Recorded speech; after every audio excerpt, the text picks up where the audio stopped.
আসসালামু আলাইকুম। আমার কার্টুনপুরি চ্যানেলে সবাইকে স্বাগতম। আমার কার্টুনপুরির দর্শক সকল মানুষের প্রতি আমার আন্তরিক ভালোবাসা ও শুভেচ্ছা। সবাই আশা করি ভালো আছেন। চলেন আজকের গল্প শুনি এবং দেখি। আর আমার চ্যানেলকে অবশ্যই সাবস্ক্রাইব করবেন এবং কমেন্ট, লাইক সবসময় করবেন।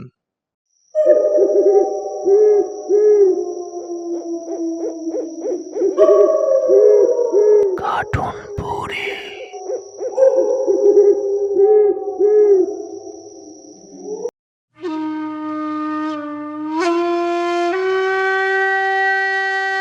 হঠাৎ করে গ্রামের দুজন মানুষ মারা গেল। দেশের পরিত্যক্ত চিনিকলের মধ্যে গোপালপুর গ্রামে একটা চিনিকল। এই চিনিকলটি যে কারণে বন্ধ হয়ে গেছে তা সঠিক করে কেউ বলতে পারে না। এই চিনিকলের শ্রমিক সর্দার ছিল নিখিল বাবু। সে জানে এর আসল ঘটনা, কিন্তু তাকে জিজ্ঞাসা করলে তিনি বলে চিনিকলের শ্রমিকের মজুরি পরিশোধ না করার কারণে মিল বন্ধ হয়ে গেছে। চিনিকলটি গ্রামের শেষের দিকে, ওইদিকে সচরাচর কেউ যায় না, কিন্তু মানুষ দুইটা মরে পড়ে আছে চিনিকলের পাশে। কিছুক্ষণ পর দারোগাবাবু আসলো। পুলিশ দেখে হন হন করে চলে গেল নিখিল বাবু। কে রে এগুলা করেছে? আপনারা কেউ জেনে থাকলে বা কিছু বুঝতে পারলে আমাকে জানাবেন। গ্রামের মানুষ সহজ সরল, পুলিশের ঝামেলায় পছন্দ করে না। পুলিশ লাশটি ময়নাতদন্তে পাঠায়। সবাই যে যার মতো বাড়ি চলে যায়, কিন্তু সেই রাতে আবার একজন মানুষ মরে পড়ে আছে।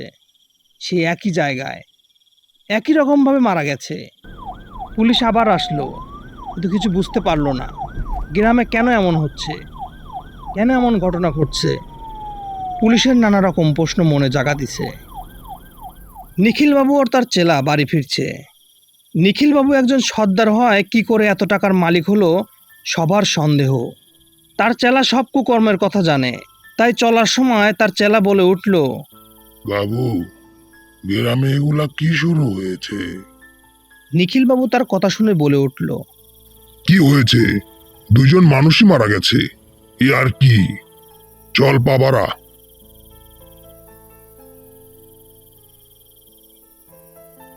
বাবু, যারা মারা গেছে তারা সবাই আমাদের কাছের মানুষ। পুলিশ তো আপনাকেই সন্দেহ করছে। আরে ছাড়, চুপ থাক। এত বেশি কথা বলিস কেন? বেশি কথা বললে তোকে কিন্তু বললাম না কিছু। বাবু, বেশি কথা বললে তোকে কিন্তু চিনিকলের সমস্যার মতো পুঁতে ফেলবো।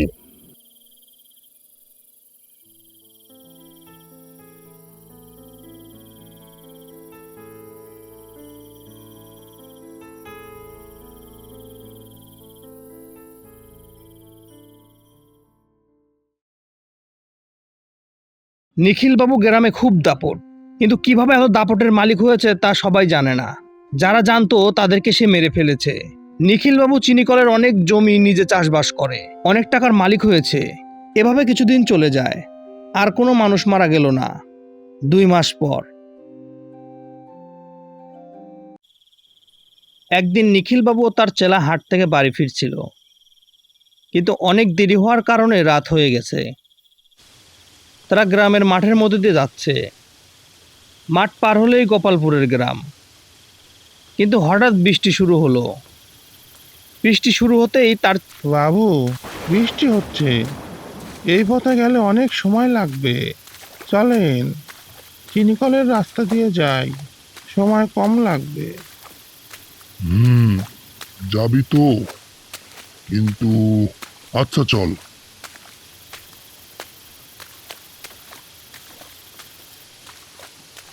তারা দুজনেই চিনিকলের রাস্তা দিয়ে হাঁটা শুরু করলো। নিখিলবাবুর মনে খুব আতঙ্ক কাজ করছে। বহুদিন হলো এই পথ মারায় না সে। নিখিলবাবু মনে মনে অনেক কিছুই ভাবছে। দুজন হাঁটতে হাঁটতে প্রায় চিনিকলের কাছে চলে এসেছে। হঠাৎ করে বিদ্যুৎ চমকালো। বৃষ্টির মধ্যে ঝড়ের বেগ, দুজনে হাঁটতে পারছে না। চেলা বলে উঠল,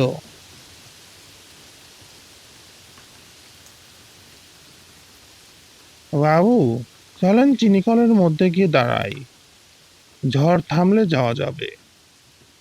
কোনো কথা না বলে নিখিলবাবু ও তার চেলা একটা ভাঙ্গা কারখানা ঘরের মধ্যে চলে যায়। কারখানার দরজা ঘুণ পোকা খেয়ে ফেলেছে, তাই ভেঙে গেছে। চারদিকে ঘুটুঘুটু অন্ধকার। লাইট নিয়ে দুজনে একটা আবদ্ধ রুমে যায়। নিখিলবাবু বলে উঠল, কেরে, জায়গাটা ধুম ধরে আছে, কিন্তু সেই আগের চিনির গাদের গন্ধ এখনো আছে। বৃষ্টির বেগ বেড়ে গেল। মেঘের গুরুম গুরুম শব্দে চারদিকে ছেয়ে গেছে। হঠাৎ নিখিলবাবু কিছু একটা দেখলো মনে হয়, কেরে ওইখানে?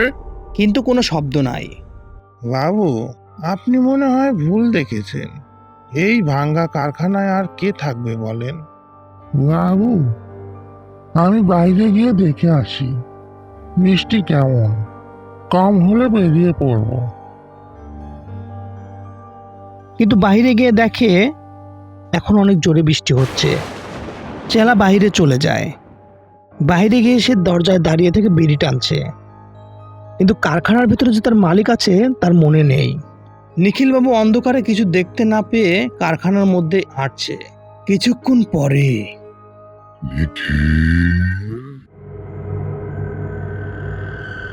হঠাৎ ভিতর থেকে মালিকের চিৎকার। চেলা দৌড়ে গিয়ে দেখে দরজা আটকানো, কিন্তু দরজা ছিল ভাঙ্গা। আটকালো কেমনে? বাইরে থেকে চেলা বলে উঠল, বাবু, বাবু, কি হয়েছে বাবু? বাবু, বাবু, কি হয়েছে বাবু? কিন্তু কোনো কথা নেই। তাই আর বেশিক্ষণ দেরি না করে আবার ডাকা শুরু করলো, বাবু, বাবু, কি হয়েছে বাবু? বাবু, বাবু, কি হয়েছে বাবু? এইদিকে কারখানার মধ্যে নিখিলবাবু ভয়ে কাঁপা শুরু করছে। সে কিছুই দেখতে পাচ্ছে না, কিন্তু কে যেন কথা বলতে চেয়ে বলে না। কিছুক্ষণ পর নিখিলবাবু উপরে এবং নিচে চারদিকে দেখে, কিছুই দেখতে পায় না। নিখিলবাবু উপরে নিচে লাইট মারে। হঠাৎ একটা বক্সের উপর লাইট মারতেই একটা ছায়া দেখতে পায়। একটু পরে একটা লিকলিকে শরীরের একটা মানুষ বের হয়ে আসলো। নিখিলবাবুর আর চিনতে দেরি হলো না। কিরে সমেশ, তুই? তোকে তো আমি জীবিত পুঁতে রেখেছি, তুই কিভাবে এখনো বেঁচে আছিস? চেলা দরজা খুলতে না পেরে তাড়াতাড়ি দারোগাবাবুকে ডেকে আনে। তারা একটা ভাঙ্গা জানালা দিয়ে সবকিছু দেখছে। দরজার ভিতরে নিখিলবাবু কার সাথে যিনি কথা বলছে। দেখ, আমার এই কথা কেউ জানে না। তোকে যে আমি মেরে পুঁতে ফেলেছি কেউ জানে না। কেন তুই আমার সাথে এই অন্যায়টা করেছিস? তোকে না মেরে ফেললে আমি আজকে এই অবস্থায় আসতে পারতাম না। তোকে না মারলে এই চিনিকল বন্ধও হতো না। আর এই চিনিকল বন্ধ না হলে আমি এই চিনিকলের জমি চাষাবাদ করতে পারতাম না। একটু পরে সমেশ রেগে গিয়ে তোর ঘাড় ধরে শূন্যে তুলে ধরে এবং কট করে ঘাটটা মটকিয়ে দেয়। সমেশকে এই লিকলিকি শরীরে দেখে নিখিলের চেলা ভয়ে কাঁপছে। নিখিলকে ছেড়ে দিতেই মাটিতে লুটিয়ে পড়ে। সমেশ বলে ওঠে, অমর মৃত সৎকর না করলে সবাইকে শেষ করে ফেলবো। এই বলে লাফ দিয়ে কারখানার বাইরে চলে যায়। পুলিশ দারোগা সবকিছু দেখে ও নিখিলের চেলাকে আটকায়। গ্রামবাসীর সামনে সমেশের মারা যাওয়ার ঘটনা সবাইকে বলে এবং কেন এই চিনিকলটা বন্ধ হয়েছিল সেটাও বলে এবং কে করেছিল তাও সবাইকে জানিয়ে দেয় দারোগাবাবু।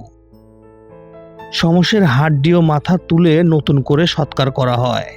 সমেশের আত্মা শান্তি পায় ও গ্রামে তারপর থেকে আর কোনো সমস্যা বা মানুষ মরে যাওয়ার ঘটনা ঘটেনি। গল্পটি যদি ভালো লাগে অবশ্যই কমেন্টে করে জানাবেন। সবাই লাইক, কমেন্ট, শেয়ার করবেন। আর আমাদের গল্পটা লেট হওয়ার কারণ হচ্ছে আমরা ঠিক মতন অ্যানিমেশন কাজ এগিয়ে নিতে পারছি না, এই কারণে আর একটু দেরি হচ্ছে। আমাদের সাথে থাকবেন, আমাদেরকে সাপোর্ট করবেন। সবাই ভালো থাকবেন। আল্লাহ হাফেজ।